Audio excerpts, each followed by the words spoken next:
I mean, is Cooper Rush worth 2.5 points? I would hope Quinn Ewers put up a decent stat line against Arizona State. If he didn't, we have a real problem. You can say the same thing about Creighton. Okay, they had the one good game against Kansas at home.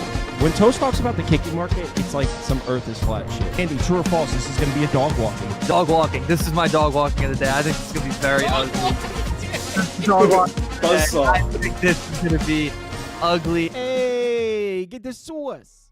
Greetings. Oh, Trevor made it. He just in time. We thought Trevor was going to bow out for for the last couple games of the year here. It's poor Milwaukee on their last legs. And hold on, let me fix the camera. So we got 2 baseball games. First of all, what's up, everybody? Happy Thursday morning. Shout out to everyone except the Delaware Blue Hens. Oh, my God. We were just talking about it. It's crazy. Everything Delaware had done up to this point in the season, they did the exact opposite. They were the least penalized teams, penalties nonstop. They led the conference in turnovers nonstop. Crazy. What an ugly game. It's like they forgot. I guess sometimes maybe when a team has momentum, you could sometimes look at the bye week as a detriment because maybe they lost their rhythm a little bit, I suppose. But yeah, Delaware, terrible. But we got a lot to get to. We got 2 baseball games, then we're talking about 5 NFL games, and then we're talking about college football. Well, no. Hat Guy's in the comments saying Hat Guy strikes again. No, he did not, bro. I had a Blue Jays hat on. They scored 25 runs. Sorry. He said, but no, I got to give him credit because he said he's not going to fade the hat today. He felt like we were correct. He even posted it on Twitter. Did he? He's right. You got to give him some credit on that one. No. I'm taking back everything I said. I did not see that, and he deserves the credit. I did not see that the Hat Guy. In that case, good call, Hat Guy. Hold on, let me fix your green. He knows screen. you. Yeah, he knows hat. That guy knows hat. All right. So we got a lot to get to. Let's go ahead and get started. And we're starting out in the beautiful city of Los Angeles, where the Milwaukee Brewers are on their last legs. Most people have given up, but not TV Jones. If you tuned in last night, TV Jones still optimistic. In fact, he said, and I quote, "All the pressure's on the Dodgers now." As the Brewers go into LA down 0-2. And you know what? Just to confirm, I'm going to bring that quote up so everyone could see this was said on the show. Now all the pressure is on the Dodgers. So do you stand by this quote, right, TV Jones? Yeah, I do. I mean, everyone's given up on us. We can't hit the ball. We can't score runs, all this and that. So everything shifted over to where the Brewers, they might as well not even play. We might as well just call it, go to Cancun because nobody's giving us a shot. We got them right where we want them. We're the underdogs. Nobody believes in us. This is when Murph gets the most out of these fellas, and they show up with some life and fight and heart and perseverance, and we score runs. We do exactly what the Blue Jays did tonight. You saw that. Comes home, and Seattle just, they can't perform. They pissed on their leg. That's going to happen to the Dodgers tomorrow. This Brewers team has no quit, no fight, or no quit, and will not stop fighting. We're going to score runs, and they're going to come in plentiful bounds. Brewers money line. This is a disrespectful price for one of the best teams in baseball. Absolutely disrespectful. Bring it on. I'm not afraid of Tyler Glasnow. I'm not afraid of that long-haired freak. Wow. I love how he started it off. He was imitating everybody talking about the Brewers, and he's like, oh, we can't hit, we can't score runs, as if those things aren't abundantly true. They've got like 5 hits in the series, dude. They can hit, and they can score runs. It was a Cinderella story in the regular season. It was a lot of fun. We had some good laughs. Honestly, I'll never forget the last 2 months. We had a great time, but it's over, dude. It's over. Like, sometimes you're dragging it on too long, and you're playing the wrong card. I think it's time you just say, you start playing it was a great season card. I think you'll have more dignity and respect from the crowd playing that card rather than going down in such embarrassing fashion. Tosa, the Brewers have a shot here. Are you muted? Yeah. Yes, I am. Sorry. My son, who just turned 3, just wanted to come tell me that he went poop in the potty. So he gets to go into a toy box. Who knows? He might get a yo-yo, might get a sticker. We don't know. But as far as the MLB game tonight or tomorrow night, I lean towards the over the most. I think over 7.5 is a better thing to play. But I do lean Milwaukee. I think that it doesn't really matter who they put out there as a starter, whether it be Mizorowski, whether it be Quintana. I don't think it's going to be Mizorowski because he's actually done pretty well in that role when he comes in as the second guy in or what have you so far this postseason. But I think it's just going to be the whole kitchen sink from the Brewers because obviously you can't go down 3-0 to the Dodgers. I mean, you guys don't need me to tell you that. But my point to that is that I don't think that you can walk through a game plan knowing exactly what the Brewers are going to do with their pitching staff because it's all going to be dependent on the score. And where I think that I like the over is because I'm with Trevor that I do think that the Brewers can get to glass now a little bit. Just like the Blue Jays, like Trevor said, Milwaukee didn't look great at home, but I do think a breath of fresh air, especially that California air, is going to do them some good. And I will say that, again, Tyler Glasnow has been really, really good for the Dodgers, especially in the second half. But just like I said about George Kirby yesterday, I mean, who's Tyler Glasnow pitched against? I mean, Philadelphia and Seattle looks really good, but on the road in Seattle, 3 innings, his last start of the regular season. I mean, it is what it is. It doesn't really do much for me. San Francisco twice, Colorado, the Padres, and Arizona.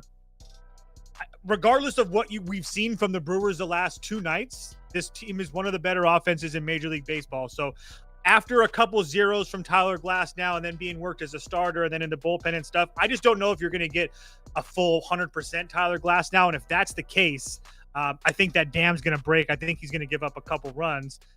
The question, I think the bigger question, if you're going to bet the Brewers, is if you trust Pat Murphy and company to make the right decisions and to push the right buttons through 9 innings of this baseball team, because you're still going to have to get through the Dodgers lineup. So I'm kind of hesitant to play Milwaukee money line, even though I do think that price is, I again agree with Trevor a little bit. I think that price is a little bit ridiculous. I mean, Yamamoto was minus 120. I mean, I understand that this is the Dodgers at home, but it's still 2 of the best teams in the National League. It would only I like the over. I like the over the most. I think I'm going to play over 7.5 when we're done here. But I do lean Milwaukee. Part of his reason is he mentioned the California air.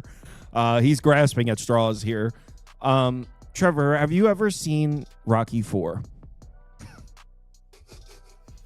I was muted. One, Yelich is from Cali. He's gonna get out of his slump here. And Rocky IV, which one? Who's he fighting? Only one. Yo, what? What? He fights Drago in Russia. Oh, if he dies, he dies. That's the one. You've seen that? Oh, yeah, great movie. Okay, so in the beginning of the movie, Drago first fights Apollo Creed, which sparks the whole thing. And they're in the second round. Apollo Creed landed some punches in the first round, and in the second round, there's a moment where Rocky knows he should throw the towel in. And I feel like I'm Rocky and you're Apollo Creed in this moment, where I feel like I should throw the towel and just like mute your mic and stop this madness, but you're too proud and you're my friend, so I'm just going to let you keep going. But Apollo Creed died shortly after. So well, Apollo Creed just he couldn't defend himself. I'm good. I'm not worried about it. So yeah, go Brewers. This is our game. This is our time tomorrow. This is when it starts, and we get it evened up here come Thursday. Yeah, it's Dodgers. Tell them, Spoon. For Friday. It's Dodgers. You look at the playoff odds right now, they're the favorite to win the World Series by a considerable margin. I mean, we look at these rosters up and down. The Dodgers starters are better at almost every position. There's 3 or 4 Brewers that might make this Dodgers team if they were to pick payrolls from these 2 offenses right now. And the Dodgers bullpen is as fresh as possibly can be. Yamamoto just pitched a complete game. They're at home. So on the Dodgers, the first 2 games of this series, talking about fair price, Dodgers at minus 190 seems really expensive. But I mean, that's because the books really expect this team to win. There's no way they could put this at minus 150. They'd get destroyed on Dodgers cash. Tyler Glasnow, very good pitcher. Jose Quintana, this guy's an older journeyman at this point in his career. His prime with the White Sox is long gone. His fastball tops out at the very low 90s, 91 miles an hour. I think the Dodgers are going to get to him early. I don't think it matters who they bring out of the bullpen. It's going to be a long 9 innings for the Milwaukee Brewers. Dodgers money line tomorrow. I'll be on them the next day too. Well, I'm not going to go as far as say the next day, but yeah, Dodgers tomorrow. Game 2, Blue Jays, Mariners. I wish I bet the Blue Jays, man. I like the Blue Jays on the show, and I was too wrapped up in looking at college football games for the weekend. College football, I'm down 2.75 units on the week. It's not Thursday yet. Oh, no, it is Thursday now. So my streak of profitable college football weeks is in serious jeopardy. I'm going to have to put a hell of a move on this weekend to keep that alive. Special shout out to the Delaware Blue Hens there. The Fighting Blue Hens. Did no such fighting. The fightless blue the fightless Blue Hens. All right. Blue Jays, Mariners in Seattle. So, Spoon, do you think the Blue Jays are now back in this series after that? So you talk about the pressure being on going home. If the pressure is on for anybody, it is Seattle, especially after dropping that first game. But, I mean, this team hasn't been to the World Series in their history. Coming home up 2-0 in the series. They get 3 games at home, 3 chances to win before they have to go back to Toronto at all.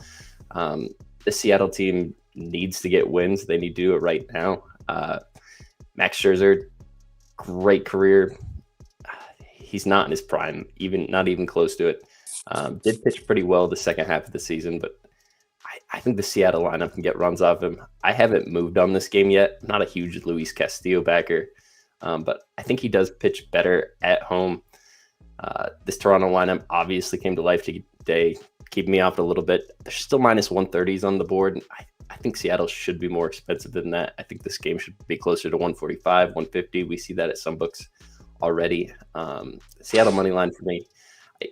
I don't think Toronto finds a way to win this series, and I think I would just rather be on Seattle for the rest of the games in it. Yeah, I don't really understand this price. Isn't this the same price as yesterday? With it should be. I agree with Spoon. I feel like Kirby's better than Castillo.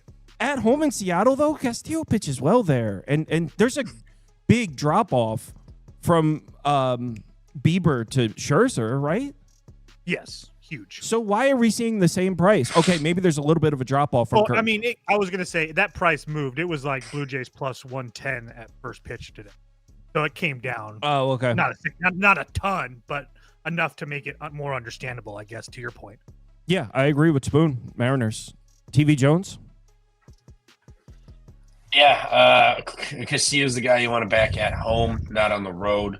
Everyone just saw Toronto's offense go bananas tonight and scored 25 million runs, but they just happened to find it today, and Kirby didn't have it, and they walloped them. But Castillo's really good at home. Scherzer, this guy has been a dumpster fire, giving up 4.72, 4.4, and he's given up a grand total of 8 home runs in that 6 game stretch. He's been god awful, and Seattle can absolutely nuke the ball. We saw that with Julio tonight. You still have Cal Raleigh. Jorge Polanco's been Barry Bonds lately, and then you got Josh Naylor and Randy Arozarena and company. So I mean, Seattle's been really good. I know they kind of laid a dud tonight, but they still put up 4 runs or something they scored. They still scored runs. So I think Toronto regresses back. And I think Seattle didn't have to use, much of their high leverage arms tonight in Toronto. Same price. Offense just went bananas. Scherzer's been a garbage can. I'll go with Seattle here. Money line. Take a 2-game lead in the series again. Are we sweeping Seattle? No. No. Over 7.5. There's not a chance in hell I lay 140 with Luis Castillo, first of all. So we're just going to take a look at him first. Yeah, he has really good numbers at home. He pitched really well against the Yankees back in May, where he went 6 innings, gave up 1 hit and 1 run, or 6 hits and a run. Since then, again, good starts, but against 2. Let's take a look. Minnesota, Cleveland, Boston, Pittsburgh, the Astros, the Brewers, the Rays, the Padres, the Angels, the Rockies, the Rays. Again, I mean, he's facing like the bottom of the barrel teams that can't freaking hit. And oh, by the way, don't let those 2 games in Toronto fool you. This Toronto team can hit, as we see tonight. Oh, and by the way, this is going to be the 3rd time Toronto's seen Castillo this year. 1 time at home, 1 time on the road. 10 total innings, 17 hits, 8 runs. He walked 4 guys. Toronto has his number. I just think that we see runs tomorrow. I would bet Toronto if I could get behind Max Scherzer. I can't. He gives up, as Trevor would say, this guy rolls out of bed and gives up 4 runs over his last 6 starts. He's given up 4 or more in 5 of those. So I'm not in a position where I think that Scherzer is going to lock it down, but we're getting 7.5 right now. I would bet a lot of money that this is a flat 8 tomorrow when we wake up and watching this. I've already bet the over. Also, it's been nearly a month since Scherzer pitched. Nearly a month. Yeah. September 24th. I like both favorites, Seattle and the Dodgers. All right, guys, go enjoy your night. I'm going to talk some NFL. Looks like Jim is here. I'm sure Troy will be here in a minute. Go Brewers. Later, guys. Later. Good luck, guys.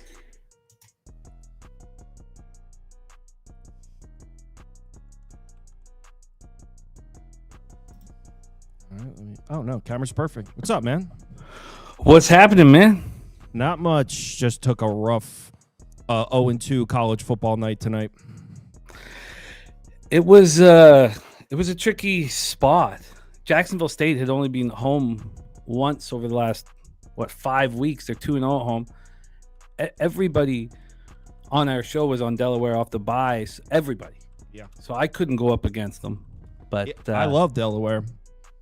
Yeah, I think when a team has a bunch of momentum, sometimes maybe I should look at the bye week as it could be a detriment because the offense seemed to have just lost all of its rhythm. It looked unstoppable. It looked like it was the best offense in Conference USA, and then they had no rhythm to start that game. And it's clear that Jacksonville State might be a little stronger than perceived, but damn. Yeah, it was a rough one. I am coming off a great let me fix your camera. A great NFL week, though. So on the NFL front, coming in with some momentum. So some good news in that front. So hopefully we can go back-to-back good ones in the NFL.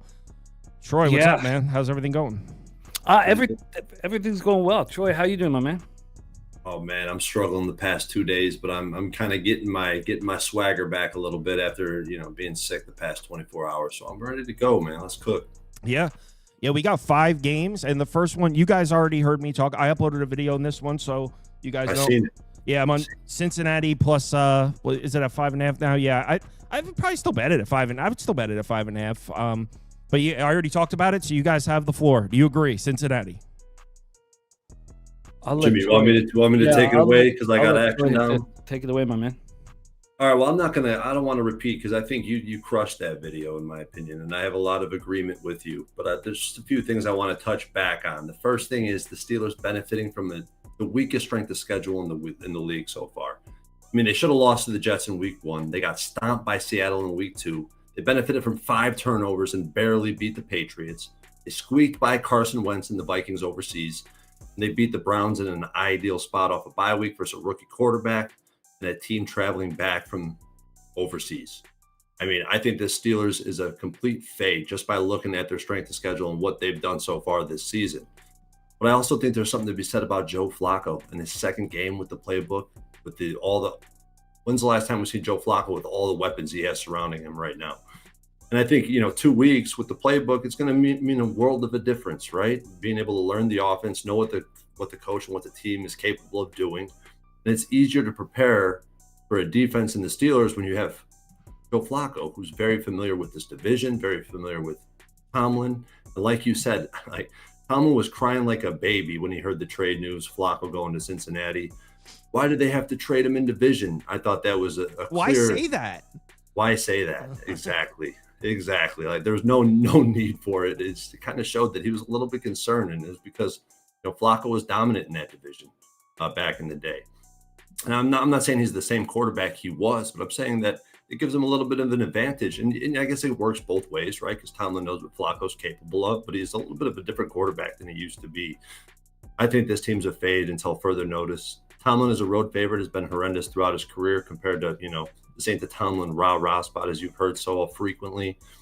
And he's even worse covering as a road favorite. So I like the spot for Flacco. Nobody wants the Bengals. I do. I took the Bengals. I bought it up to +6. I bought a half a point. So I got a -120 on a +6. Yeah, agree completely. And if there's one quarterback, serious question, one quarterback in the NFL that needs to learn a new playbook in 10 days, would you? It might be Flacco, might be your pick. Not ability, but just like one quarterback, like, yo, you need to pick a quarterback that's going to learn a playbook in 10 days. Joe Flacco might be your pick. He's a guy who's gone through multiple systems, that's picked it up quickly. So, yeah, I agree. And I also think it's crazy because I didn't even notice this until I was preparing notes for the video. I didn't even realize the gauntlet that the Bengals offense has been through, and I talked about it in the video. I mean, Cleveland, Minnesota, Denver, Detroit, Green Bay. Like, this team cannot catch a break. They've played one game against a defense not in the top 10. It's Jacksonville. They hung 31 points and won that game with Browning. So, yeah, I'm in agreement. I'm on Cincinnati. You with us, Jim? I'm not with you guys at this moment. I'm not going to take the Steelers. I don't want the Steelers in this situation as a big road favorite. Clearly Cincinnati is the sharp side. I'm surprised, like Yella in the chat saying 97% of the cash is on the Steelers. I'm surprised it's only 57% of the tickets and 58% of the cash on the Steelers. I thought that the Steelers would be extremely public, and they're not. And you guys are right. From the psychological standpoint of Tomlin being so concerned that Flacco was traded, all of a sudden, Jamar Chase is a beast again. So I can understand what you guys are on. I was blown away at how high the total was. Usually when these two teams in this division meet, you get a low total and then it goes lower. Here, we're up to 44.5 and climbing. So, when I read the comments of our video last week, people were like, why didn't they talk about the Thursday game? Why didn't they talk about the Thursday game? And I know that Troy was hammering the Bengals. So that's the reason why we wanted to add it to the show. Troy's bullishness. And when Troy's bullish, it usually cashes. And it's usually right around this number. I mean, I'm really tempted to take the money line. We've seen the Thursday night turn from a public road, or not a road team, but a public favorite type of spot to a rug pull type of spot from the bookies. So, I'm really considering adding a money line play. I wouldn't be surprised if the Bengals take it. Yep. And, yeah, I agree that this is definitely a high total for a Steelers-Bengals game, especially the current state of the Bengals. I suppose if you wanted to make a case for an over, you could say we should see a lot of throwing. This new Steelers offense with Rodgers at quarterback throws the ball a lot, and I would imagine Cincinnati's going to throw the ball with Flacco, so maybe that. But, no, I agree. It is a high total. Next up, Miami, Cleveland. This is at 2.5 right now. The graphics say 3, but it's 2.5 across the board. I have a bet on this one. It's disgusting. I'm on Cleveland. What do you guys think? I'll let Troy hit lead off here because I know how to hammer it afterwards. So Troy, why don't you hit it up? Yeah, this Browns team has kind of been one of my favorites to continue just to keep going back to the well with. I just really want to focus on this Dolphins offense and this offensive line, which is by far, in my opinion, the worst in the NFL. I mean, 31st in pass block, 32nd in run block. We know Tua relies on a quick catch and release type of game, trying to predict what he sees pre-flop and move on it fast. And in theory, that doesn't fare well versus man coverage. But in saying that, we did see Aaron Rodgers, who's a very comparable quarterback who wants to get the ball out. He's immobile, and they don't have a reliable running game. So I think there's some corollary spots there that does give me some pause for concern. But at the same time, you take Tyreek Hill off this offense, who is one of the guys who can create instant separation. I just cannot imagine that this team has any type of success. You add in the fact that the weather's really only going to help the case for the Browns. You got the Browns with an elite run defense, the Dolphins with the weakest run defense in the league by far, and you have a market that's very comparable to what we've seen with the Chiefs and the Lions, where the public is just aping in on the Dolphins right now. And the line goes from -1, +1 at some shops, all the way up to 2.5. I think it's a perfect spot to back the Browns at home.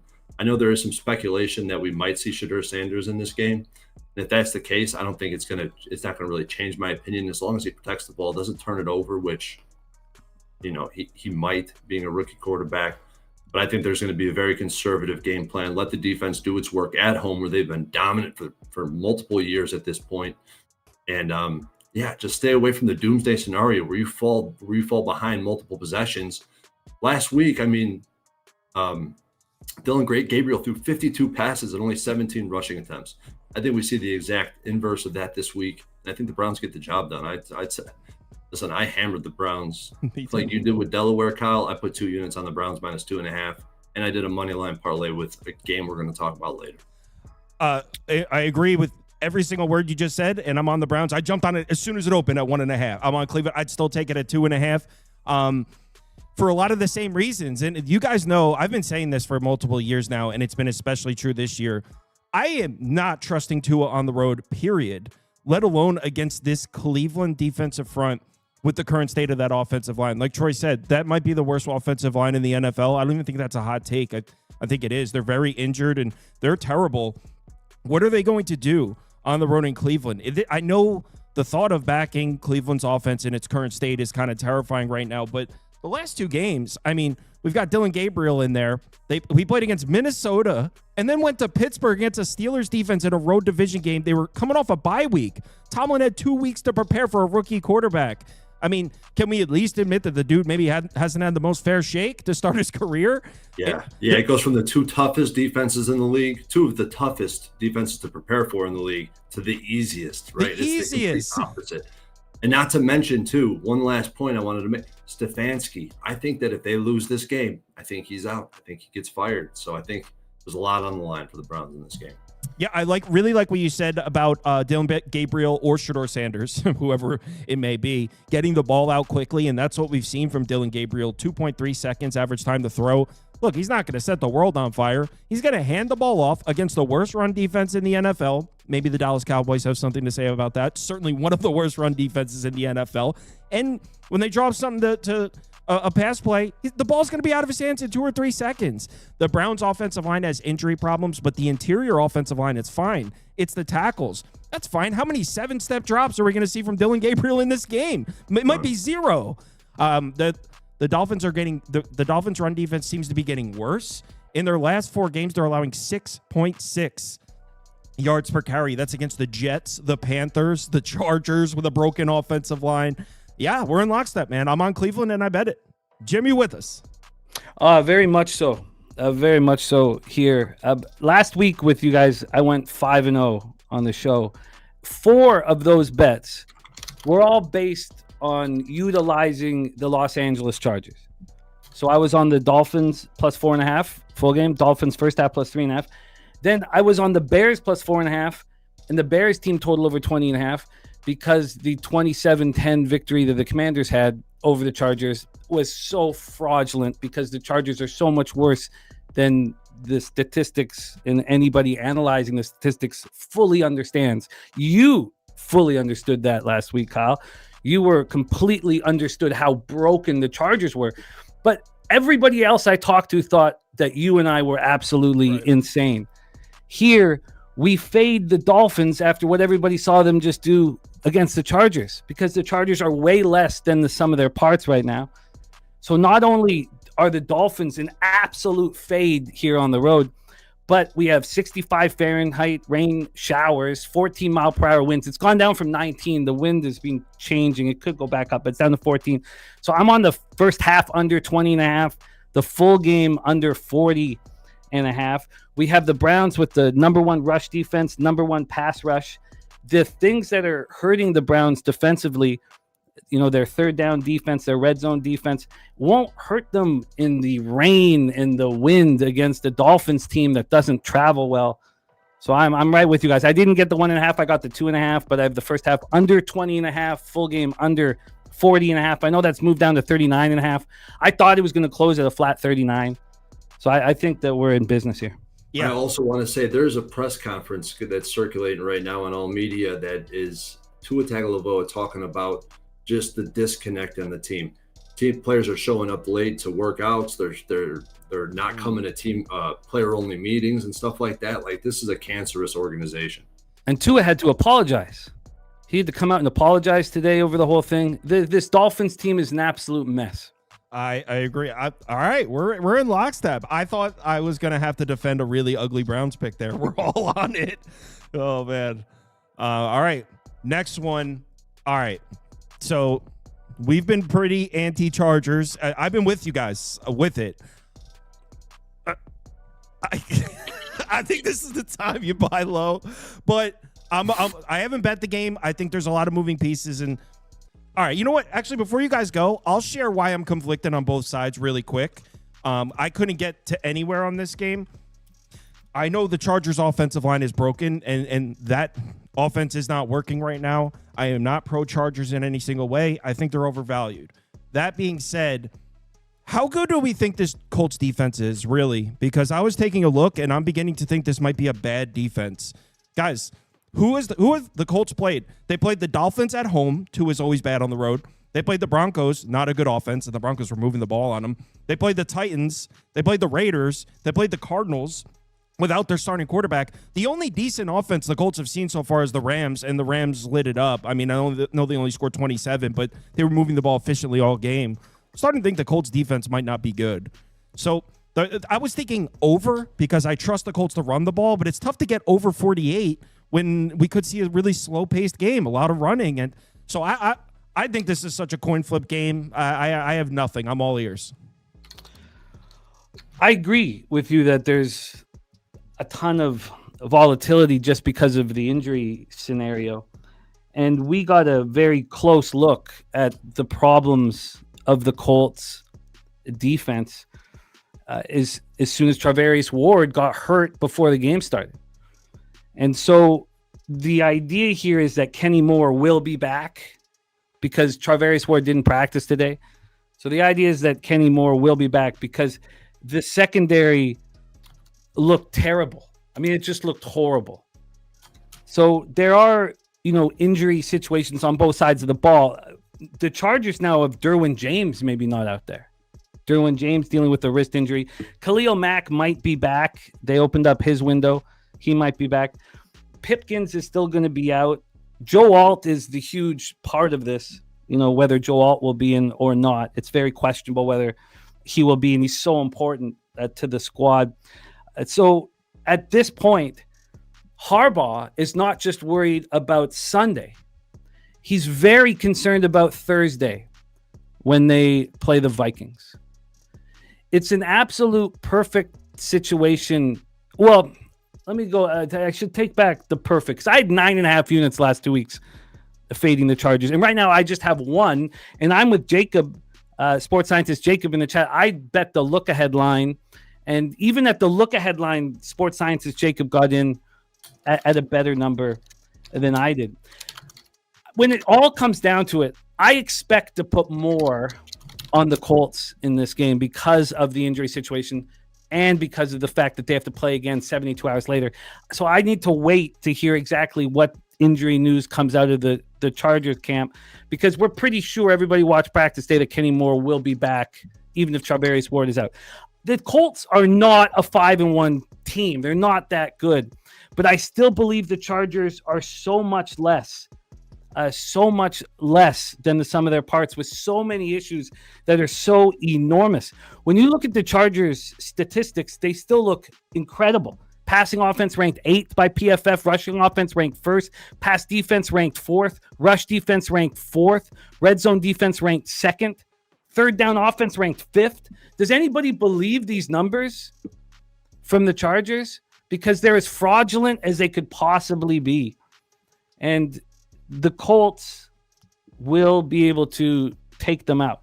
Now, I understand this is a little different. It's the Chargers aren't, as public as we've seen them right now, with 66% of tickets, 57% of cash on the Colts. But I did a show on Sportsnet, and they were upset that I didn't talk about this fade of the Chargers because it's making everybody so much money. I don't think the fade ends here this week. I don't think it ends. I think the Colts are bet on here against the Chargers, and maybe the Vikings too on Thursday. And Joe Alt is the biggest concern from the injury report. And you're right. The Colts defense looked bad. I think that we can use the 31-27 barely barely beating the Colts. Sorry, barely beating the Cardinals at home. And the noise canceled score that Troy talks about so much on PFF, 29-27 Colts. They barely beat a terrible Cardinals team with Brissett in. That's probably a wake-up call that will help this Colts squad. So the pass rush, if Khalil Mack, will help. But this pass rush for the Chargers is horrific. The offensive line is terrible. Herbert's is the most pressured quarterback in the NFL, and that won't stop. The Colts' 13th ranked pass rush will get after them. So I'm still on the Colts here. I think I'm going to put the Chargers up. And in addition to Khalil Mack coming back, Perryman might be back as well. There's a chance he's cleared off, so they might be getting two of their most important defensive pieces back. But I am in total agreement. I bet the Chargers the first two games of the season against the Chiefs and the Raiders, I've picked against them every single week since. So I'm on board with all of it. I don't think the Colts defense is good. I think that those numbers are making it look like, if you look at year-long numbers, like, oh, this defense isn't that bad. I think if you take into consideration, they've played some of the worst offenses in the NFL. I think the Colts defense might be bad. Look, the Colts are going to run the ball in this game. I don't even care if Khalil Mack and Perryman are back. They're going to run the ball.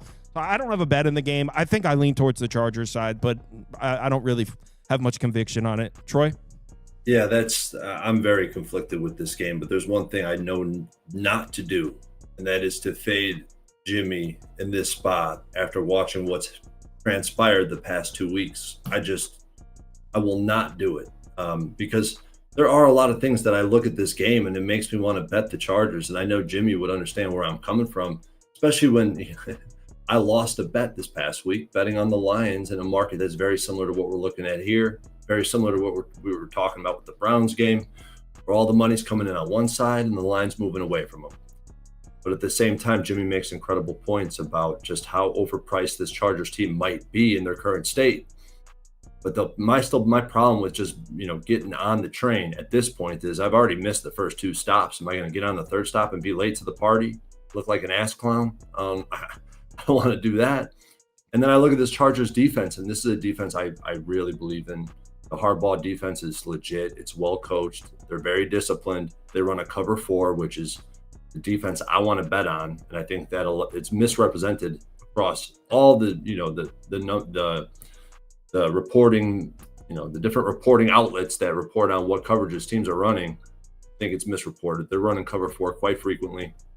One of the most difficult defenses to run, and it requires a well-coached team, and it requires elite players, elite personnel. So I don't want to go on either side of this game. It's just really tough for me. I'm going to have to pass because I'm with you guys. The Colts defense, I think there's a bunch of holes in it. They haven't played anybody except the Los Angeles Rams, and there's no Travarius Ward. Like, there's a lot of problems, a lot of holes with the Colts team. So I'm just off this game. All right, let's move on to the next one, to a bet I'm considering taking. I think you play back on Washington here. Okay, so all right, this Dallas offense is clearly good and deserves respect. I think it's better than most people anticipated, and it shouldn't come as too big of a surprise. Dak Prescott, over the course of his career, he's shown us that when he's healthy, look, he's overpaid. Certainly he's overpaid, but when he's healthy, he scores. Look, the Cowboys offense definitely better than I thought it would be, exceeding expectations, exceeding my personal expectations. But I don't know if they make a single stop in this game. Guys, last week, I picked the Bears also. We did it together on the show. I picked the Bears also, and Washington gifted them 13 points with 2 turnovers early in that game. And from that point on, Washington offensively got their shit together a little bit. It was a domination. I was holding on. I mean, Washington was just ripping runs off. And even without Terry McLaurin, Washington's offense looked way better in that Bears game. That was against a Bears defense coming off a bye week. The Bears defense is better than the Cowboys defense. I don't know if the Cowboys make a single stop in this game. So, look, I know Washington's defense has looked a little shaky, but I think they're better than last year. I think you play on Washington here. I haven't bet it yet, but I want to. You guys with that or no? Jimmy, I'll let you cook first, man. We are on the we're on the other side here. I don't think the Bears are a good football team. No. I don't think the Commanders are. I'm on the Commanders under 9.5 wins. I knew when they beat the Chargers 27-10, I was like, oh God, we're going to make so much money off of this. And look, the Commanders turned the ball over 3 times, and there's some, but Ja'Cory Krosky-Merritt's having fumble issues right now. The problems that they're having, since with no Sam Cosmi, helping that offensive line, I think the problems that they have are real. The last time, I also thought, I was on the Panthers plus 3.5 last week, and I was like, oh man, if the Panthers can like soundly beat the Cowboys, we're going to have such a great spot to back them against Washington. Nobody wants to back the Dallas Cowboys, but the last time we saw them at home, they put up 40 against the Packers defense that we respect. Yes, the Cowboys will have a tough time getting enough stops, but do you trust this Commanders defense? Their pass defense is ranked 32nd in the league. Dak has been spectacular this year. Dak is leading a very weak football team and putting up points against tough defenses. Where is he doing it? He's doing it at home. At home. And even against, George Pickens just caught 9 passes for 168 yards and a touchdown. The issue with the Cowboys, for whatever reason on the road, is they don't seem to be able to run the ball. For whatever reason, you get Javonte back home in Dallas, and he does. They had 1.6 yards per rush. You're going to lose those games, especially outdoors, especially on the road. I think this is a great buy low spot. Everybody is still so high on the Commanders, and I'm not certain why that is. And if you have the 32nd ranked pass defense, you're in trouble against the Cowboys. So we're sitting here where are the Cowboys going to get enough stops? Are the Commanders going to get enough stops? I moved on the Commanders +2 at -112. That's why we're seeing the total so damn high right now, is because it doesn't look like either of these teams are going to be able to get stops. But Jimmy and everyone at Pub Sports Radio knows my sentiment with the Commanders. I think they were extremely fortunate to be where they were last year, and I think they were due for a Jaden Daniels sophomore slump. We've seen it with Bo Nix. We've seen it with C.J. Stroud. I think he's next in line. And what he put on tape this past week, I know there was some conditions, and it was kind of a weird game with the Chicago Bears. He always adjusted the score, had the Bears winning 26-23. So we've been feeling fortunate to come out with the win in that spot. You go back and you watch the tape, I think the Commanders showed that they have a lot of issues. I know they're missing some offensive pieces. They probably get some of them back. I'm not trying to make a case that the Cowboys are going to be able to generate many stops. I just think that it's less likely the Commanders are going to generate stops against this Cowboys team. This Commander defense is so reliant on a good pass rush and a good front seven, but they've been exposed multiple times this season. The past 2 games, the Bears and the Falcons exposed them. A Bears team that could not run the football at all, completely exposed them. Just running simple split zone with emotion. I think that Dak Prescott has been playing at an MVP caliber. I think he's going to be able to move the ball. You got guys like Lattimore out there. He's completely washed. He's too slow to play outside cornerback. They got to move him in the slot. They got to move him to safety. They got to do something with him because he's done it at the outside position. And CD probably likely returns. And, man, even if they do get pressure on Dak Prescott, who's the best quarterback against pressure this year? It's Dak Prescott. So I trust this Cowboys team. I look at the market history, this flipping. So I'm counting this as a flipping in where the Cowboys flip from home favorite to home dog. And historically, as long as it's not in division, an extremely bullish setup for the home team. So I moved on the Cowboys money line +110. So I agree about what you guys said about Washington. I was also on board with guys. A lot of things bounced the Commanders' way last year. This is not that good of it. This is not one of the best teams in the NFC. I was with that all the way. When it comes to the Cowboys, the positives we've seen from them this year is the offense is just going nuts.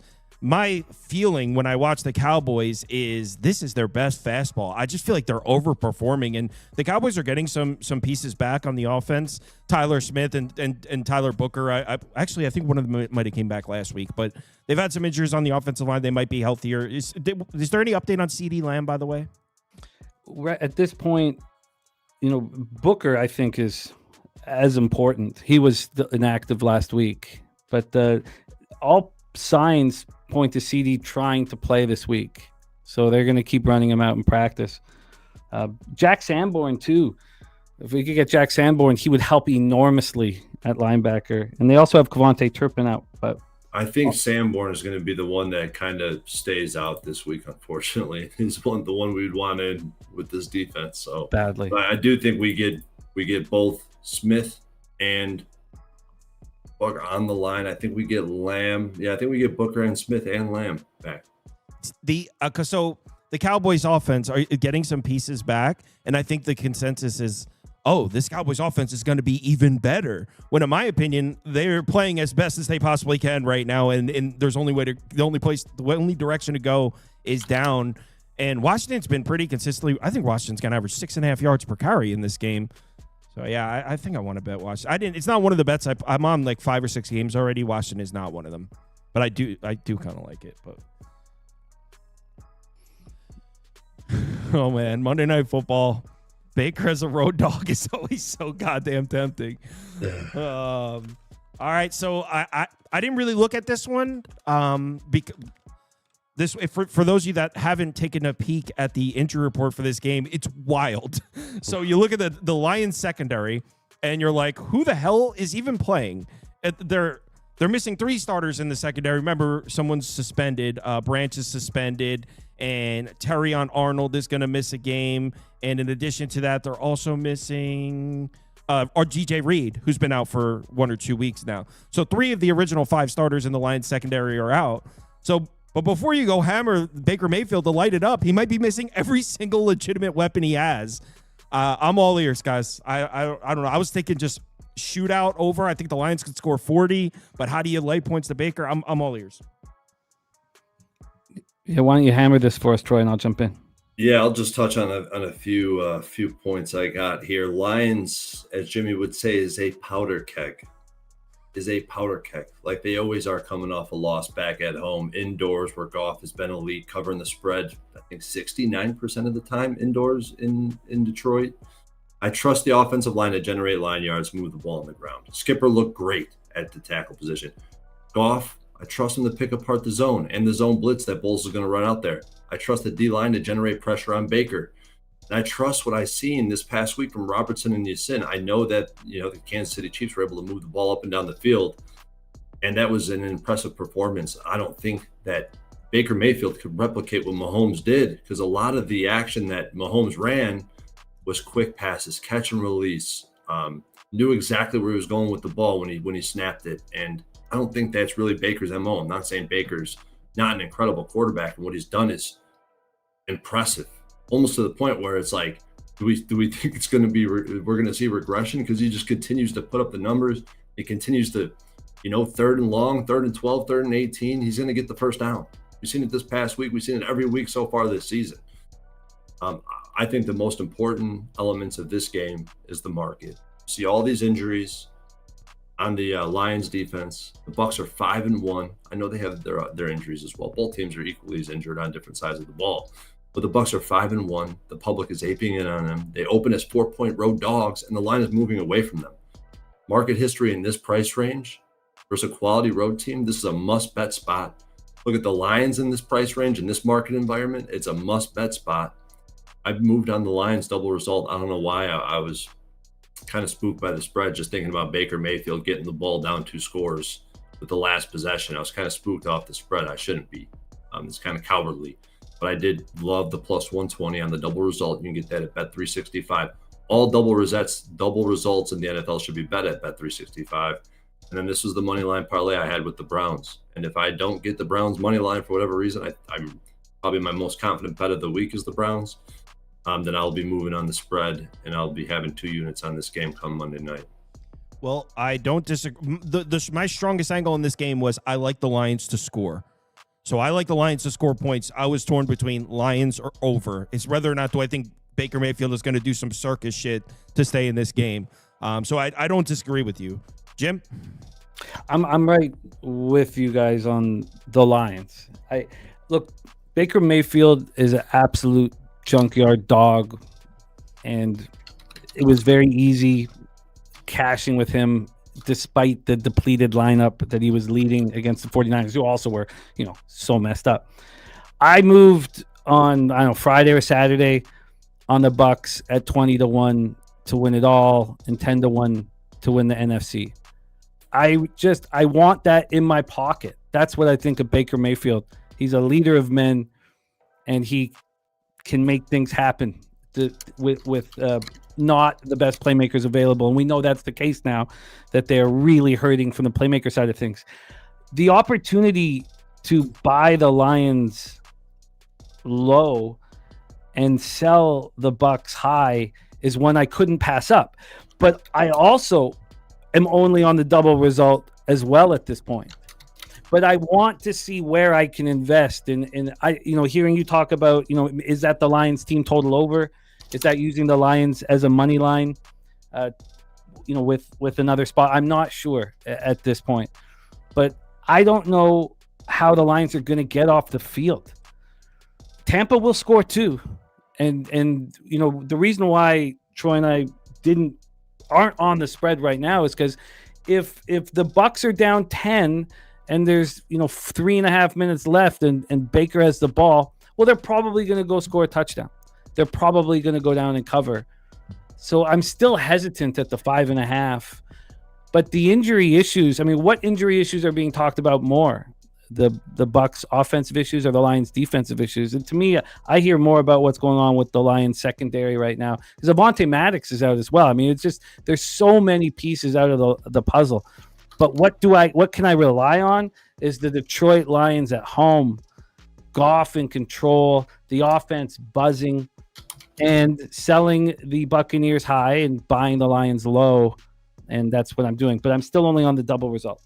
Yeah, I'll put the Lions up. And I agree. I like what Troy was saying about the Lions defense in terms of their matchup against Baker Mayfield. Baker Mayfield's not a dink and dunk guy, and that's how you attack this Lions defense. Baker Mayfield likes to air it out, and he might be missing. I don't think Mike Evans is going to play in this game. Chris Godwin is doubtful. I don't even know if Ibuka plays in this game. Remember, there's no McMillan. He might. Bucky Irving probably not going to play in this game. He might be missing literally everybody. And I've noticed that the Lions also manage their offense a little bit differently at home. They've run considerably faster at home, almost 2 full seconds faster in between snaps, which doesn't sound like much, but that's the difference between the slowest team in the league and like the 16th slowest team in the league. So almost 2 full seconds faster. So it seems like at home in the Dome, they have more confidence in their offense, and Goff, they feel more comfortable dropping Goff back to pass. So even though the Bucs run defense is strong, I've never been a fan of the Bucs secondary, even with a healthy Jamel Dean. So yeah, I'll go Lions. My strongest, like I said, I think the Lions are going to score a lot of points. It just comes down to whether you think Baker with no weapons can keep up, and he's such a psychopath that he might be able to. But yeah, I think the Lions might score 40. It kind of reminds me of you guys probably remember 2 years ago, I laid it with the Lions in the playoff game against Baker Mayfield, and they ended up covering that in this building. So, yep. I don't think there's a more dangerous quarterback to fade right now than Baker Mayfield. Yeah. I agree. That was the last one. Thought we had one more. Yeah. Yeah, that was it. But man, I love hearing you having a monster week last week, Kyle. Troy and I combined to cash just over 10 units last week, and 5-0 here on the show. And I said when we started last week's show, I was like, we're not winning enough here on the show, and I was glad to see that we turned that around. And I want more wins for us and all these great cappers that you have in the Sauce Network chat. I just typed it into the chat. It's called Pub Sports Radio. That's where you can find these guys. Their NFL show where they go through the whole slate was last night, so make sure you go check it out. They'll go through every single game on the board. What's the remaining schedule for the week, guys? Oh, just a Thursday night live stream tomorrow night. Troy and I will lead that off. And then we have, I have Betting with the Bag at 12 Thursday and 12 Friday. And then we have our NFL Pub Hub on Sunday and our live stream Sunday and Monday night. That's and Troy hits the lead off with me in all our live streams. Cool. Guys, enjoy your night. I'm going to talk some college football. Thanks so much for having us. Yep. Later, man. All right. It is Wednesday. So I got Kyle Hunter and Jay Sternberger here as always. A lot of good games on the board this week. First up, how was your guys' weekend? I had a losing college football Saturday, but I did so well in the midweek games, though I still somehow squeaked out a profitable week. How was your guys' weekend? I had a good week. I'd had a couple bad weeks, so last week was a really good week. Needed it for sure, and hopefully can keep that momentum going. Jace, how was your week? I broke even, but it felt way worse just because of that Auburn game. It felt like a bad weekend overall, so it kind of left a sour taste in my mouth. You know, with the Auburn game, and we don't have to do like a whole reaction or anything, but the Auburn game at halftime, we were all pissed, right? Like, this is such horseshit. But then watching the second half, it was so clear that Georgia was much better than them that like it kind of resided a little bit. It was like, okay, maybe they deserve to lose. But at halftime, I was like, this should be 17-0. Georgia absolutely dominated Auburn in the second half of that game, though. All right. But if the calls had gone different and the ball had bounced a little bit different, I think you could argue the rest of the game would have gone a little bit differently too. So I do think Auburn was still hosed quite badly there. Oh, without a doubt. I'm just saying, in order for me to take the stance of like Auburn got screwed, they should have won, which might even be accurate. I'm going to need to, like, they would need to have played better in the second. It would have to be close. Yeah. You sound kind of crazy being like Auburn should have won when I just watched them get dominated up and down the field in the second half. But yes, 5 total yards. Yeah. And the momentum is definitely a thing. And that definitely had an impact. It's just they got so dominated in the second half. Anyway, we got 8 games, 8 good ones too. This first one is such a tough matchup. So it's Georgia Tech Duke for those listening. And all right, so there's a lot of different ways you can take this one. Right off the bat, we know Georgia Tech sitting at a perfect 6-0. Both of they've played 2 road games. This will be their 3rd road game. Both of their road games, very shaky. Remember, they went to Colorado in the opener. That game was tied with a minute left. They broke a touchdown run to get the cover when they were running the clock out to kick a game-winning field goal. That was not a beatdown. I mean, Colorado played them to the wire. And then their other road game was at Wake Forest. That game went to overtime. So both the times we saw Georgia Tech go on the road, they were able to secure the win. Neither time did it look comfortable. And Duke's by far the toughest road opponent they've seen so far this year. This is also a Duke defense that has an elite defensive line. They're very strong against the run. Nobody's really run the ball on Duke all year. At the same time, they also haven't really seen a rushing offense. So kind of goes both ways there. A lot of ways to take this one. Kyle, what do you think? Georgia Tech Duke. Yeah, nobody's really run on Duke, and everybody's thrown on Duke. So kind of an interesting defense. Guys, this is 2 teams I'd really like to bet on. So I don't really know what to do. I think Duke is better than some people think, but I love Georgia Tech as an underdog. This one was 3 earlier in the week. I would definitely take Georgia Tech +3. What to do at this point is a little bit tricky. Brent Key as an underdog has been absolutely money in the bank. Like, it's kind of ridiculous. I looked this up last night because I knew it had been the case, but 21 games as an underdog, he's 11-10 straight up, 162% ROI if you're just betting him on the money line as an underdog. Some massive wins as big underdog. Now, that's not what the role is here. It's 1.5 points. So I'm not saying that makes it a blind bet. I think Darian Mensah has been amazing for Duke, 91 PFF grade. I think he's been even better than I expected in general. Now, he's made some big mistakes, and turnovers can be an issue at times, but 14 big-time throws, 6 turnover-worthy plays. Haynes King, 0 turnover-worthy plays so far this year. He doesn't take the chances that Mensah takes, but King's a fantastic quarterback too. 2 guys I really like a lot. I think the best unit on the field in this game is Duke's offense, and the worst unit on the field is the Duke defense, at least the secondary. Georgia Tech is 20th in special teams grade, S&P plus. Duke is 78th. Duke 124th in penalty yards per game. Georgia Tech 69th.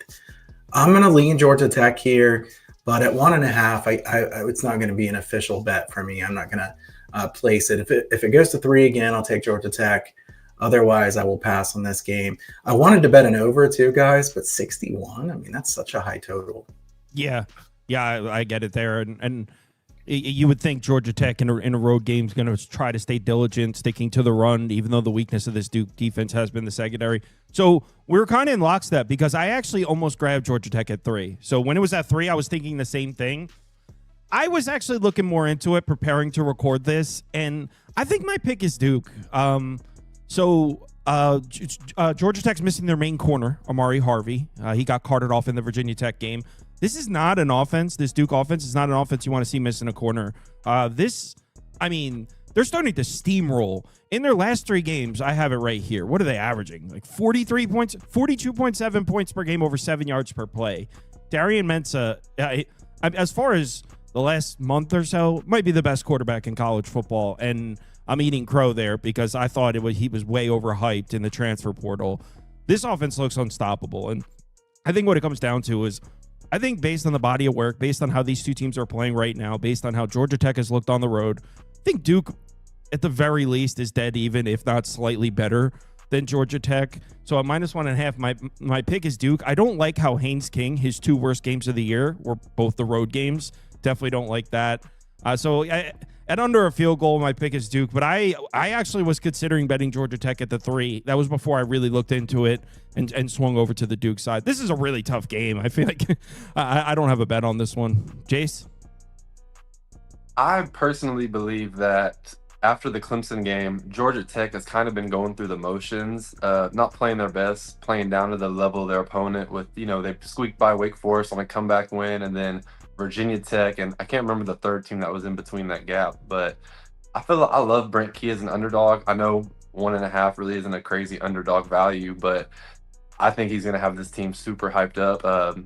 I still don't trust Duke. I know they've been blowing teams out, and they're starting to. Mensah's a great quarterback. They're playing better, but it's still, like, to Kyle's point earlier, they're 13-4 as an underdog, against the spread, and it's just like, I just think this is a great spot for Georgia Tech. They're going to wake up, come out firing. Haynes King, he doesn't turn the ball over, and so that's going to be huge. And I think they will cause some turnovers for Duke, and it could end up being like the Illinois game. I don't think it'll get that out of hand, but if Duke doesn't capitalize, it's either going to come down to the final possession or Georgia Tech's going to run away within the second half, just because of the foundation of that program. Yeah, and you mentioned Haynes King doesn't turn the ball over. He's actually one of 2 quarterbacks in college football with 0 turnover-worthy plays. 0. Not a single one. Let's move on to... I'll take them on the money line. Sorry, I didn't give a pick. I'll take them on the money line. The one, I don't need the 1.5. Plus 100, according to the Pinnacle current number. Let's move on to the next one, to a game I actually just bet right before I clicked record here. I'm on LSU. I know you guys are gonna hate it. Go ahead, Jace. You are you with Pavia here? I'm not. I'm not with LSU either, though. I love the fact that LSU is 5-1 versus the under this year, and the only time I think they've gone over is when they played Southeastern Louisiana State Tech Community College, whatever it was, and they scored 40 points. Other than that, all their games go under. I saw a press conference earlier in the week where Nussmeier's talking about trying to get his swagger back, and couldn't even make eye contact with the reporters. He's so demoralized. And I have a crazy conspiracy, and it's credit to LSU's defense. I think their defense is so dominant in practice that it has just stripped the confidence from LSU's offense, and where they're beating the scout team, but at the end of the day, when they're in that locker room and you got Whit Weeks and all the other guys, they're just like, hey, we're still the big dog on this team. Like, the defense is why we're 5-1, not the offense. And so that's my conspiracy theory, is why their offense morale is so low. And so I'm going under here. And Vandy, they might be able to score some points, but LSU's defense is really, really good. Yeah, I agree with that. And LSU's defense is low-key been one of the best in the country. And so you look at the efficiency numbers in Vanderbilt, like second in success rate, third in PPA. On paper, they're one of the most, if not the most efficient offense in college football. You take a closer look at it. That Virginia Tech game, when they just lit it up, at the time looked amazing. We were like, holy shit, they just hung, 40, 50 in Blacksburg? This team is unstoppable. After seeing Old Dominion do the same damn thing, it becomes a little less impressive. And right. if you actually take a look at Vanderbilt's game logs and just isolate it, the FBS games where they lit it up were Virginia Tech, who we're now finding out is absolutely awful. I thought maybe the defense was still stout. No, they're not good. Georgia State, no need to pile on Georgia State. You guys know what it is. They're not a good football team. And Utah State, who Bronco Mendenhall could score, but in terms of the defense, it's not a good defense. So Vanderbilt certainly racked up a lot of elite offensive numbers against not the best of defenses. If you just isolate Vanderbilt's offensive numbers to just their SEC opponents, That's South Carolina and Alabama, 22.5 points per game, 5.66 yards per play. Certainly not nearly as impressive. I mean, you could make the argument that LSU's defense is better than both South Carolina and maybe even Alabama. Alabama's good as hell, but this LSU defense is for real. And here's the thing with Garrett Nussmeier. I don't know about not being able to look the reporter in the eye. I wasn't looking that closely, but I think their offense is coming around. You might say, what do you mean? They scored 20 points. Yes, they scored 20 points against South Carolina, but they averaged 6.92 yards per play, success rate at 46%. And if you watch that game, they had 3 first and goals, 2 of them inside the 5. They scored 3 total points in those 3 possessions. That 20-10 game could have easily been 31-10. They had 3 first and goals and came away with 3 points. The running back fumbled it into the end zone on one of them. Nussmeier threw a pick on the one where it wasn't a good throw, but that dude made it was a really nice play to grab that ball. And then they were held to a field goal on the other one. It was at the end of the game. It was to make it a 2-possession game. That's why so that 20-10 game could have easily been 31-10. And by the way, shouldn't even have been 10. The South Carolina touchdown, LSU fumbled it into the end zone, and then South Carolina had like a 76-yard touchdown run on the next play. So it went from being like a 17-0 game or a 17-3 game to like a close football game or a 7-3 or whatever it was. So that final score 20-10 is not a good indication. The offense is actually starting to look efficient. This Vanderbilt defense, I don't think is very good. Again, if you isolate it to just their SEC games, actually, they also are guilty of racking up numbers against maybe not the best offenses. I mean, again, Georgia State, South Carolina, Virginia Tech, these are not great offenses. Alabama averaged over 7 yards per play on Vanderbilt. So, yeah, look, the market is clearly telling us right here, they believe they currently have Vanderbilt as above LSU by about a half point, and I disagree. I think the market's gone way too far on this one. Guys, South Carolina was laying over a field goal to Vanderbilt just a few weeks ago. The market has just come way too far. Now we're laying points to LSU. No, I'm calling BS. I think LSU wins outright. Kyle. Yeah, a couple things. I had the LSU under as the biggest bet I've made so far this year last week. And I do think that was, it should have won, but it should have been closer than it was. I agree with you, Kyle. Some really close calls on LSU having, 30 points or so in that game. You could also argue that it's a little bit concerning that LSU keeps getting like first and goal at the 1 or 2 yard line, somehow can't punch it in. The offensive line's really been weak for LSU, like glaring weakness. And I think that's why LSU is not going to be able to be one of those top teams that makes a deep run, because the offensive line is just not good enough. Before the season, I had in my notes, bet Vandy as an underdog in this spot. Well, I can't bet Vandy as an underdog in this spot because they're not an underdog. I really am pretty stunned that we get to this point and Vandy's actually favored. On 3 talent rank, Vandy's 59th, LSU is 5th. It's pretty rare to see a team with that kind of talent disadvantage. It's favored, but ask Kurt Cignetti if you can win with a team that has that kind of setup. He definitely did it last week against Oregon in a super impressive spot. Pavia played poorly, I think, against Alabama. They had a bye week last week. Now he's tested by a really good LSU defense. I like the situational spot for Vandy, off a loss with a bye week to prepare.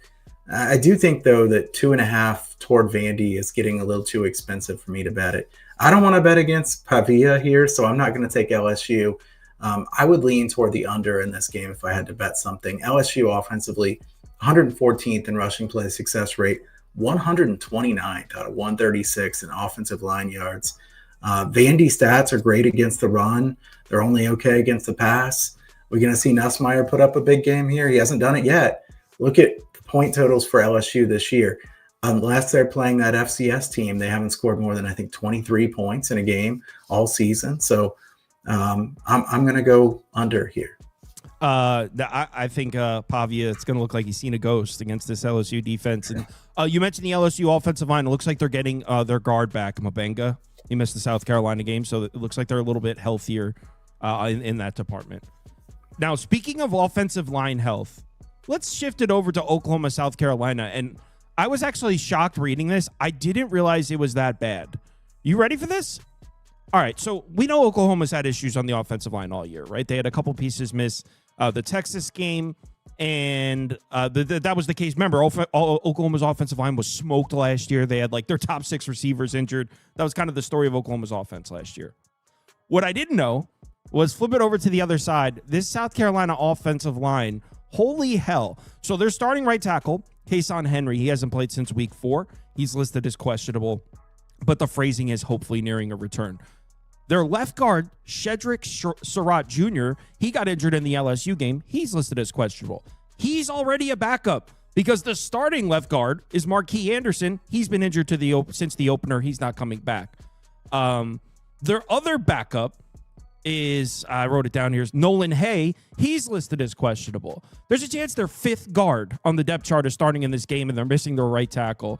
That's my story on this one is, what the hell? Look, you have concerns about Oklahoma's offense? So do I. What the hell is South Carolina going to do in this game against a banged-up offensive line? They can't run the ball against the best defensive line in the country. I can't believe I'm saying this. I'm actually considering Oklahoma here because I think Sellers is going to be in absolute prison. Guys, what do you think? For me personally, I think I would bet the under here in this game. What do we think? The Oklahoma's offensive line hasn't been very good either. So is either offensive line going to look good in this one? I don't really think so. South Carolina's offensive line coach, I know, was fired. They're bringing in a new guy trying to fix it. I think these issues are not fixable in 1 week. You said all these injuries. You're up against this good of a defensive front. I think it's going to be real problems.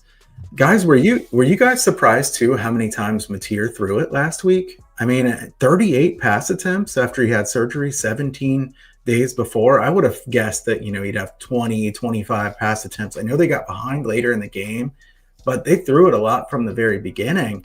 And I was pretty shocked by that. Mateer definitely looked bad compared to what we're used to from him. 0 big-time throws, 4 turnover-worthy plays. Oklahoma's defense was actually still pretty good against Texas. Texas got that special teams touchdown. They shouldn't have scored as many as they did.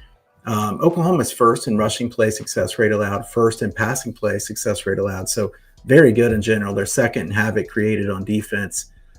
South Carolina, 37 tackles for loss for 230 yards lost.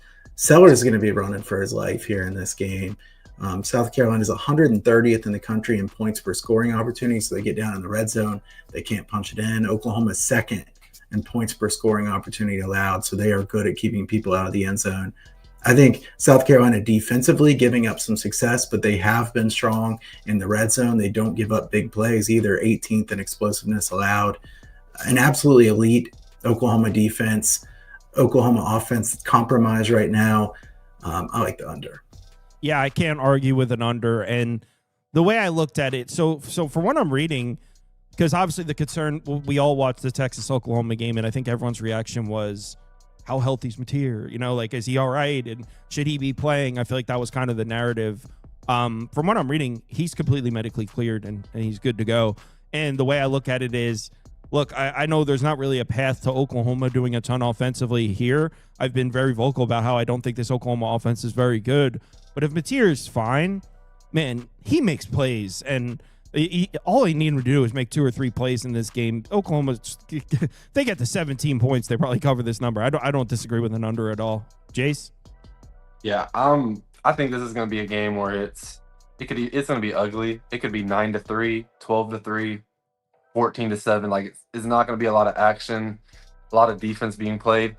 The thing, to your point, Kyle, about Mateer being hurt or last week and him throwing so much, I didn't think he looked like he was hurt when he was throwing, but to me what was concerning was he looked very timid in the run game. Like he never really hit full speed or was really trying to like cut compared to maybe prior weeks. It just looked like he was very timid.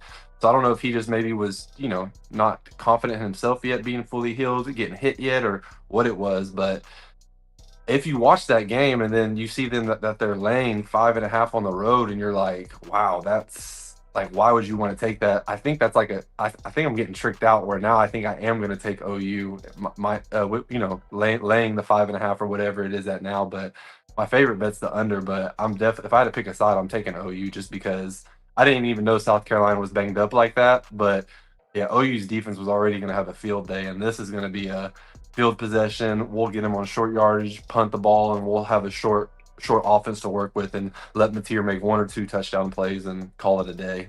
Yeah, I mean, Sellers has got shaky numbers under pressure, shaky numbers against the blitz. Kyle said it best. Sellers is going to be running for his life here. And I honestly wouldn't be surprised if Oklahoma's defense adds 6 to this score. So, yeah, let's move on to the next one.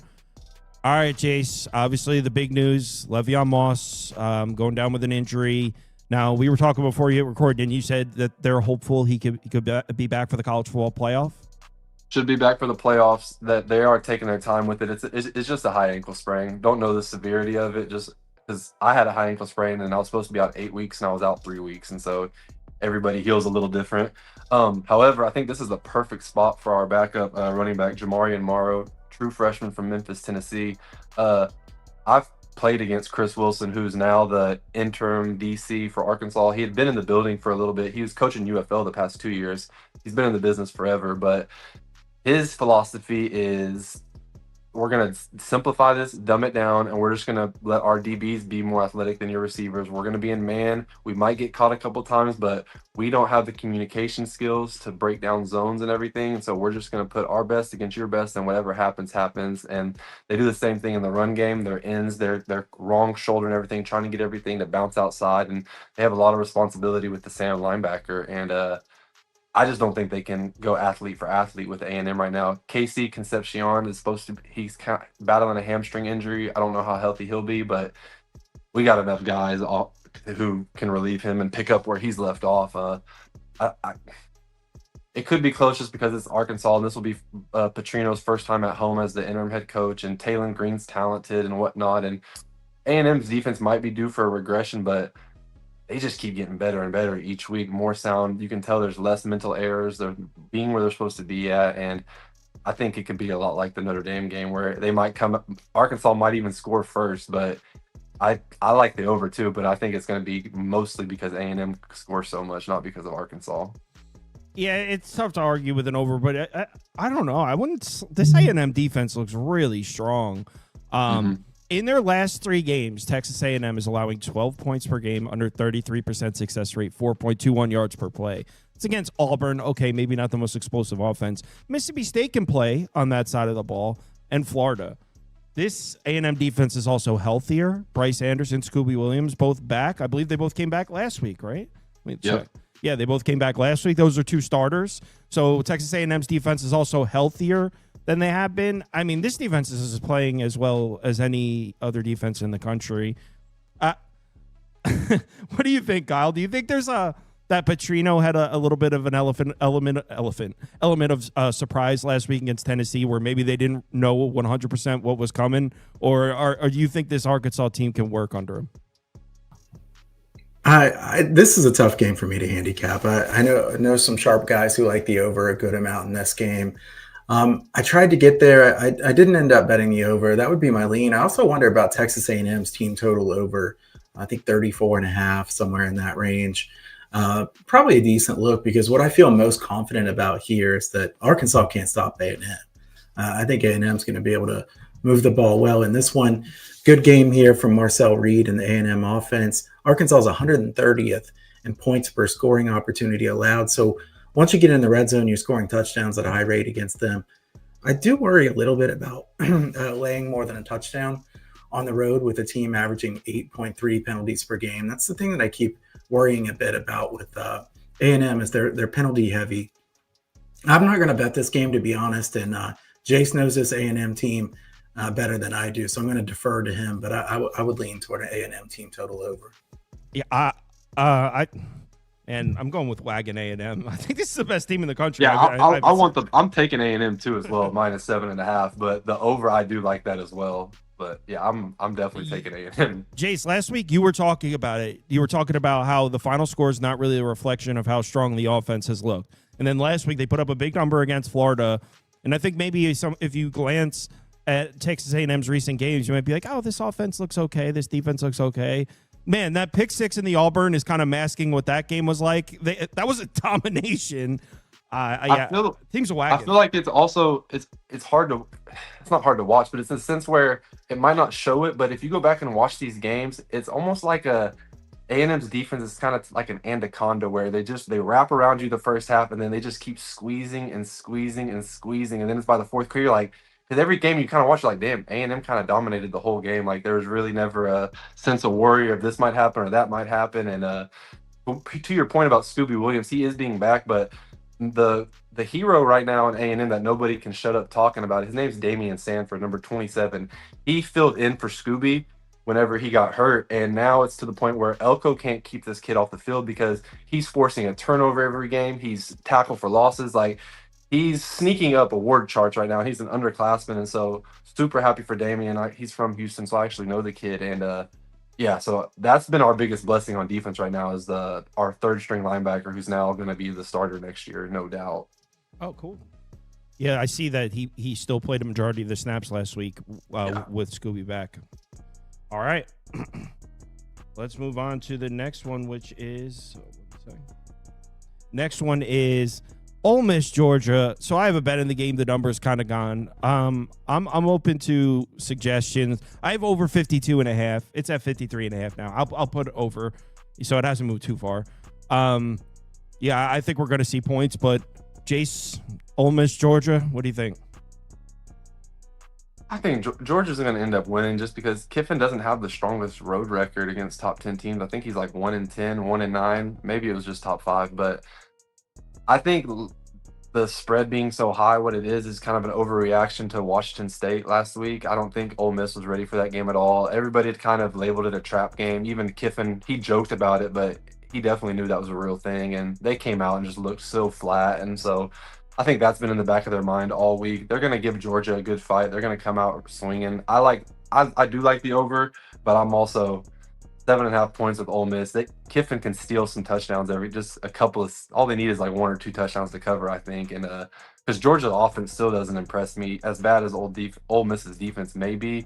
Like I said, you should have been down 17-0 at half against Auburn, and Auburn didn't do anything super crazy in the first half. They were just playing football, and Georgia came out flat. And so I'm going to take Ole Miss in the points, and I probably will end up taking the over.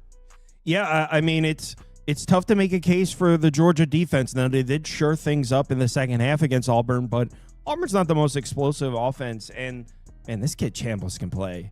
He's very good. Even last week in the quote-unquote flat spot against Washington State, his numbers are efficient as hell. I mean, it was not like he played poorly. Yes, it was a flat game, home against Washington State, sandwiched in between the LSU and Georgia game. Are you kidding me with that schedule spot?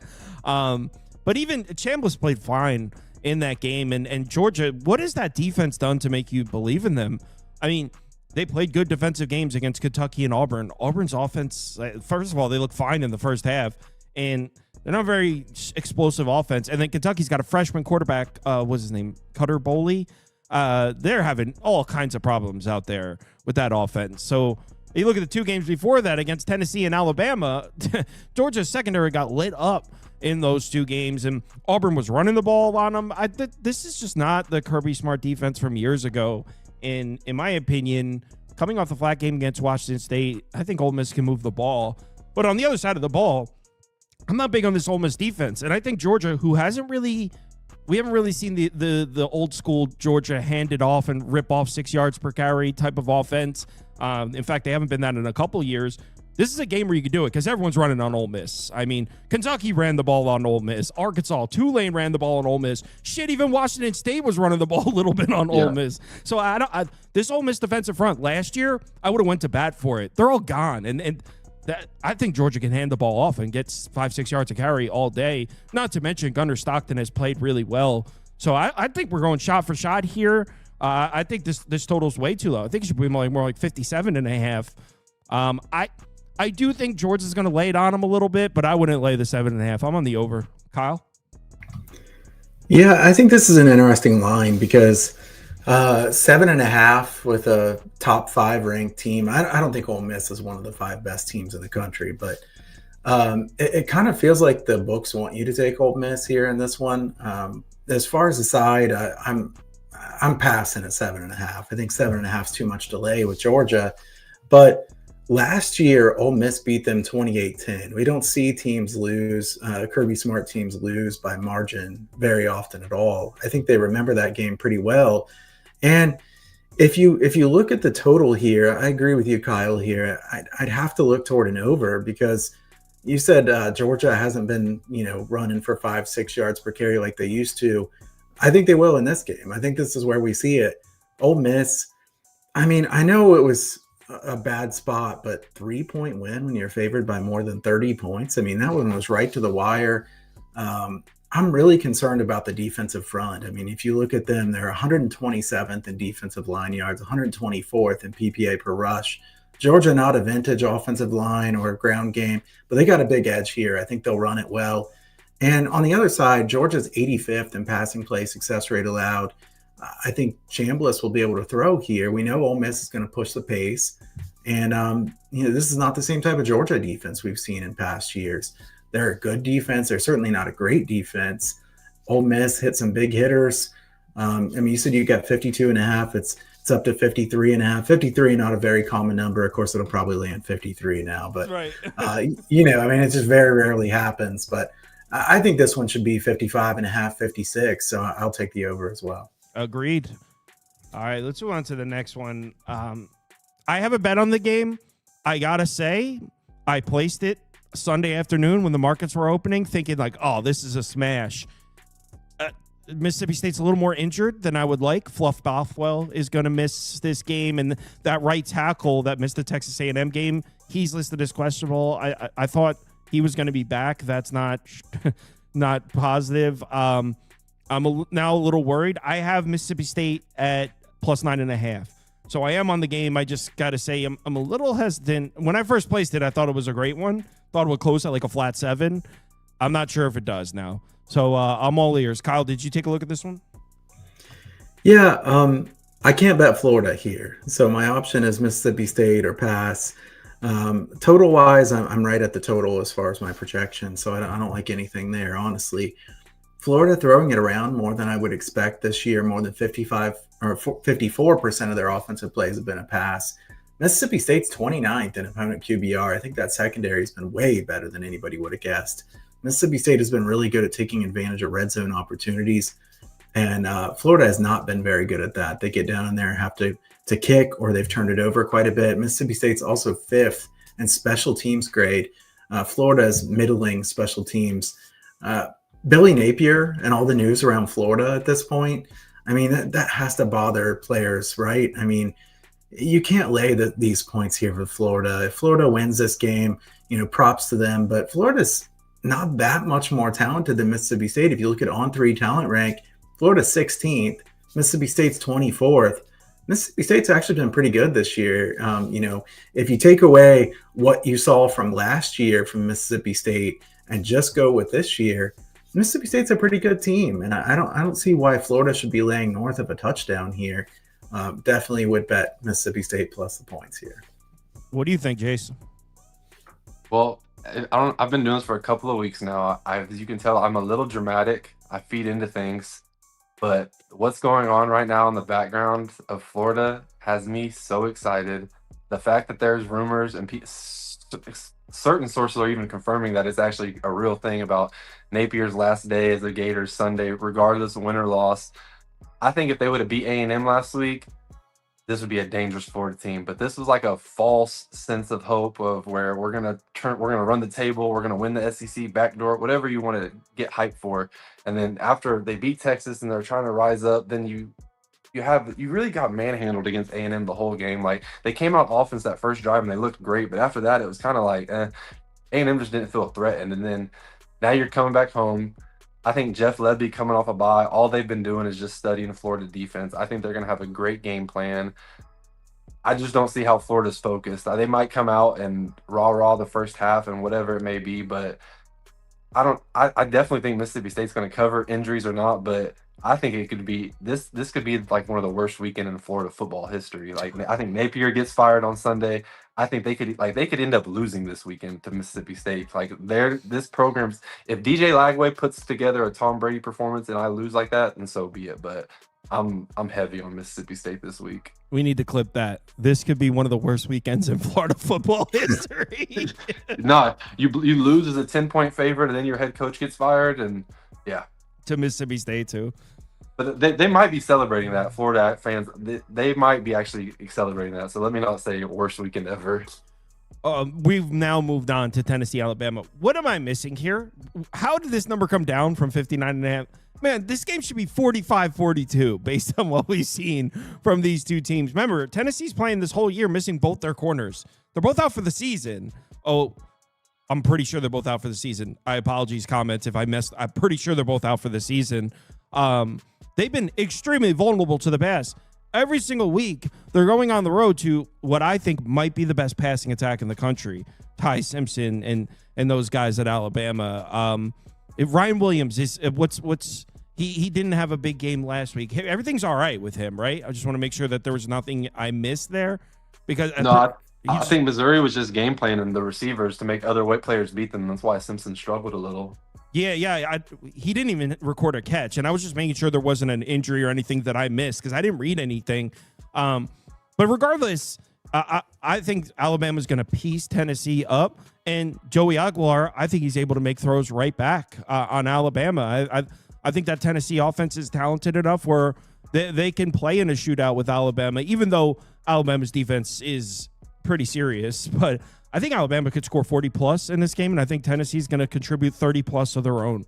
So, yeah, I'm on the over. This number got bet down. I don't understand what I'm missing, but there's been a few movements this week that I don't understand. Like Nebraska, Minnesota. Who's betting the Nebraska? Whatever. We don't want to get into that one. Who's betting that number up? But anyway, I'm on the over. I think we're looking at a shootout. Kyle, you agree?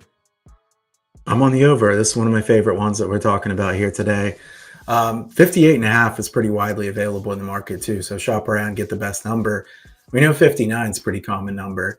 Do we really think, first of all, I will say too, Ryan Williams has had like a minor injury. I know they said that there was kind of a lingering minor injury. He only had one target last week. I don't really know exactly what's wrong, but he's expected to play in this game. Ty Simpson in the passing attack with a really big edge here. I think Williams will play better in this game. I mean, this is a Tennessee secondary that's one of the weakest in the SEC. They're 81st in PPA per pass allowed. If you look at the other side too, Tennessee offensively running the football should have a lot of success. Alabama's 104th in yards per carry allowed, 125th in rushing play explosiveness allowed, so big plays there. Tennessee is always going to bring the pace. We know they're going to play really quick. Heupel's teams, well known for that. Both defenses have been terrible in the red zone, like really, really bad. Both offenses excellent in the red zone. If you get pace, you get one team that's able to throw it around. Ty Simpson's been playing great football. I think it's underrated how well he's been playing here of late. I don't understand the line move here. I don't know what I would bet on a side. I think that's a really tough one for me. I don't even know what I would lean sidewise, but I really do like the over. I think over is the way to go here. Jace? Yeah, I'm over all the way. It resembles the Georgia-Tennessee matchup as well. I'm still not sold on Tennessee's offense. Like, they just don't really excite me as a team in general. They have a great receiver. I can't think of his name, but I think he's like number 2 in the SEC in receiving yards. But Alabama is just such a big brother in this rivalry to me. The past 6 matchups, the only time it hasn't been a 2-possession game is when Tennessee's won and it's been at home. I think Ty Simpson, to his standards, didn't have his best game last week. I saw where someone, I think it was Caden Proctor, said that like he ripped the team on Monday and got after everybody, and I think they'll be out for blood this week, and it could get ugly. And so I'm on the over and Alabama -8. That's at least what I got it at today. Laying the points more than a touchdown, Joey Aguilar. Yeah. But I also think Alabama's going to score north of 45 in this game. Are we going to see Caden Proctor on offense again with maybe even a touchdown? That's really fun. I love that was fun. That's the new JJ Watt offensive package. They're just going to keep creating BS to get him the ball. Yeah. Love it. All right, last game up. Jace, take us through this one. Kyle. That's what I meant. Big Ten guy, Kyle. So last week, I think this is a perfect spot for USC coming off the win over Michigan in SoCal to now go to South Bend and get smoked. But like I'm all ears though. I don't have a bet on the game. I actually haven't recorded anything on this game yet, so I'm absorbing. I'm a sponge. What do you think? Yeah, I was when you said this is a perfect spot for USC, I was like, this is a perfect spot for USC. But that's not what you were saying. I will say, though, laying this many points, I mean, that's a lot of points. USC has a good offense. I haven't placed a bet in this game, so I'm pretty sure I won't bet this game. The thing I did want to point out is the weather looks pretty bad here for South Bend on Saturday night. Rain, 20 miles per hour wind. If it's like that, I mean, who does that help in a game like this? Who's stronger in the trenches? Who can do a little bit of everything? I mean, you always want to bet an under when you see that kind of weather. I'd really have to hold my nose if I bet an under in this game. I mean, I think both these offenses are really, really good. Maeva has been very consistently excellent. You've got CJ Carr. He's been great. I mean, far better than anybody could have imagined right away. The thing is, he's taken a lot of shots downfield. So let's check the weather as we get close here, because he's throwing the last couple games 15 yards is his average depth to target, really, really deep. USC secondary is bad. Can he take advantage of that, or is that rain and wind going to make it to where that we really can't take advantage of that spot? Notre Dame's defense has been way better the last few weeks. I mean, guys, we have to be fair. A few weeks ago, I was talking about like, man, this Notre Dame defense sucks. You know, what's going on? Chris Ash, Marcus Freeman. I wonder if Freeman has done a little bit more with the defense here, because he's definitely a really good defensive guy. They have too much talent to be as bad as they were defensively. I don't want to bet an under here. I don't know. My power ratings numbers say bet USC, but I don't want to bet USC. USC has been bad on the road. Notoriously, they take these road trips and don't look very good. I guess I'll lean under, Kyle, but I'm not betting this game. Yeah, I bet if the weather would make me consider an under also. It's crazy, like you said, hold your nose, because the way these two teams have played recently. But you're right, Notre Dame's defense has looked better, and I'm sure getting Leonard Moore back from injury was a huge part of that. That's their best corner. He's been back. Well, he played a little bit earlier in the season, but he was kind of banged up. He's been back for 2 games now. It's been noticeable. So maybe, I know that like one corner, how much does that really alter the game? Well, maybe he's that guy. I'll put under. I really don't know. Actually, I don't even want to put anything up right now. Jace, what do you think? It should be predetermined. Like Kyle said, Lincoln Riley's on the road. He has to make that big travel. He has to leave his backyard and go play. This is a huge game for Notre Dame. USC, I mean, in their locker room, I'm sure they're telling that they can win the Big 12 or Big 10 and do all of this and do all that. But this is make or break for Notre Dame, because if they win this game, their schedule is already a cakewalk. But I think this secures them a spot in the college football playoff. When people were saying that after A&M they've lost to A&M, they have 2 losses, and they're like, season's done for. And it's like, well, they're probably going to win out and be 10-2 and end up being a playoff team just off the name alone. And so I think this is a much bigger game for Notre Dame than it is USC. USC, they got their win last week, so I think it's a good regression spot. I just don't take USC seriously as a football program right now. I think Marcus Freeman is the much better coach. The uglier the weather, the better it is. I said earlier in the show, like a couple weeks ago, I think CJ Carr the next couple of years is going to be like up for the Heisman. He keeps getting better as a true freshman, just week by week. And I think Notre Dame this is not going to be a dog walk, but I think it could get ugly in Notre Dame's favor. Yeah, I don't disagree. And another thing that helps Notre Dame's case in terms of the playoffs is we didn't really know it at the time, but now looking back, it's like they might have lost to 2 of the best 3 teams in the country there. Right. They lost to Miami and Texas A&M by 3 points and 1 point. Maybe come late November, all of a sudden that doesn't look so bad at all. So yeah, I'll put Notre Dame up. Screw it. I didn't really take a full look at the game yet. Don't have a bet on it, but I'll put Notre Dame up. If the weather's going to be nasty, I'll say Notre Dame 38-10. There you go. All right. Also, Kyle, I think these are the Circa numbers, right? I think it's Pinnacle, maybe Circa. I forget where I hooked them up to. Lots of 9.5s and 9s even in the market. So shop, get the best number you can, because that 10 could be important. Yeah, it definitely is Circa, because I'm looking at 10 at Circa right now. So, yeah, it's pretty much 9.5 everywhere. Yeah, guys, the graphics on the screen are always going to say whatever's open at Circa. Obviously, always line shop, and a lot of times there's much better numbers than what we're displaying on the screen. So, all right, Kyle, where can they find your stuff? HunterSportsPicks.com is the site. I got a free pick newsletter over there. You can sign up for that. The free plays have done well the last few weeks. You can follow me at Kyle Hunter Picks there on X, and do the Spaces Friday night. Do the Bet US College Football show there with Duck and Scott Seidenberg during the week. So plenty of ways to find my work throughout the season. Jace, where can they find you? Yep, football. Follow me on Twitter. I'm currently battling with every Washington Huskies fan right now because they're trying to tell me why they should be ranked. And I was high on Washington, but it's just that Maryland game blew it. And I'm just fighting battles daily on there against college football fans. Yeah, I notice you're always getting into it. Yeah. So that's his Twitter on the screen there, Jay Sternberger. All right, everyone, have a good night. See you all tomorrow. Thanks for watching. Yo, thanks everyone for watching. There's two videos up. One where I talk about the Bengals Steelers game, and one where I talk about the Tulsa East Carolina game. Which, by the way, freaking Kirk Francis isn't even starting for Tulsa. It's all right. I still like my over. I got a good number, but I thought Kirk Francis was going to start. They benched his ass for one game, and Trey Lamb's losing my respect. But yeah, everyone have a good night.